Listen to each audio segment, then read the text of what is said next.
உறவுகள் எல்லாருக்கும் வணக்கங்க. ஸ்நேகிதி ஃபுட்ஸ்ல போன வாட்டி காய்ச்சின ஹேர் ஆயில் வந்து ஒரு 20 லிட்டர் தீர்ந்துருச்சுங்க. மறுபடியும் வந்து பார்த்தீங்கன்னா, ஹேர் ஆயில் வந்து தொடர்ந்து குடுத்துருக்கோம்னு சொல்லி மறுபடியும் ஹேர் ஆயில் காய்ச்சிருக்கோம். தேங்காய் எண்ணெய் இடையில டிமாண்ட் ஆனனால குடுக்க முடியாம போச்சுங்க. ஏன்னா தேங்காய் எண்ணெய் விற்பனையை விட ஹேர் ஆயில் விற்பனை அதிகமாயிருச்சுங்க. ஏன்னா முடி சம்மந்தமான பிரச்சனைக்காக நெறைய பேர் ஹேர் ஆயில் வாங்க ஆரம்பிச்சுட்டாங்க. இப்போ வந்து பார்த்தீங்கன்னா, மறுபடியும் வந்து பார்த்தீங்கன்னா, ஒரு 16 லிட்டருக்கு ஹேர் ஆயில் காய்ச்சிருக்கோம். இது வந்து 80 டிகிரி சூடு வந்த உடனே நல்லா அடுப்ப சிம்ல வச்சு இரும்பு வடச்சட்டியில தான் எண்ணெய் காய்ச்சணுங்க. ஏன்னா அப்பதான் வந்து பார்த்தீங்கன்னா, நல்லா சூடு பரவலா பரவி நல்லபடியா ஹேர் ஆயில் ரிசல்ட் குடுக்கும். நல்லா எசன்ஸ் இறங்கும் அப்படின்னு சொல்லி இரும்பு வடச்சட்டி பயன்படுத்துறேங்க. இது வந்து பார்த்தீங்கன்னா 80 டிகிரி 85 டிகிரி சூடு வந்த உடனே நாங்க வச்சிருக்க மூலிகை வடைய, காஞ்ச மூலிகை வடைய, முக்கியமா காஞ்ச மூலிகை வடை நாங்க பச்சையை பயன்படுத்துறதில்ல. ஏன்னா எண்ணெய்க்கும் தண்ணிக்கும் ஆகாது, எண்ணெய்க்கும் பச்சைக்கும் ஆகாது அப்படின்னு நாங்க நினைக்கிறோம். நாங்க இது வந்து எங்க அனுபவங்க.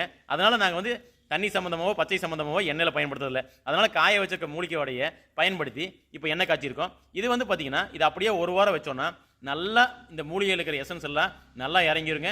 அதுக்கப்புறம் ஹேர் ஆயில் ரெடி ஆயிரும். வெள்ளை முடி, முடி கொட்டுறது, இல்லை பொடுகு இருக்கிறது, இது சார்ந்த பிரச்சனை எல்லாத்துக்கும் வந்து பார்த்தீங்கன்னா இந்த ஹேர் ஆயில் ஒரு நல்ல தீர்வாக இருக்குங்க. ஹேர் ஆயில் வேணும்னா கண்டிப்பாக வாட்ஸ்அப் பண்ணுங்க, ஆர்டர் பண்ணுங்க. நீங்கள் வந்து குறைந்த விலையில் சரியான ஹேர் ஆயில் வாங்கலாம். வாங்கி பயன்படுத்துங்க. முடி பிரச்சனையை சரி செய்யுங்க. எல்லாருக்கும் நன்றி.